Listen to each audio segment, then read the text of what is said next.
Robo రెస్టారెంట్లని చూశారు. Robo రెస్టారెంట్లు I think విజయవాడలో కూడా ప్రారంభం చేశారని అంటూ ఉన్నారు. ఈ రోబో రెస్టారెంట్లో ఏం జరుగుతుందంటే ఇక మనుషులు సర్వ్ చేయరు.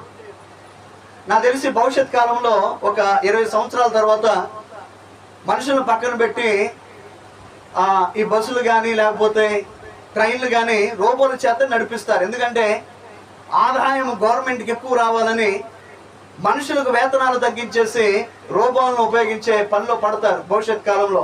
అది మీరు చూస్తారు. ఇది ఎట్లా చెప్పగలుగుతాం అంటే, ఒకప్పుడు చూడండి కరెన్సీ వాడేవాళ్ళం. ఇప్పుడు కరెన్సీ ఎవరు వాడుతున్నా? ఏం వాడుతున్నాం? జస్ట్ ఫోన్పే లేకపోతే గూగుల్ పే. అర్థమవుతుందా?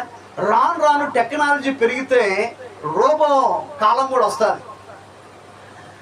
మీరు ఆలోచన చేయండి, మనిషి రిమోట్ కంట్రోల్ ద్వారా రోబోని నియంత్రణ చేయగలుగుతాడు, కానీ రోబోలో మాత్రం జీవాన్ని పోయినాయి. ఆమేన్.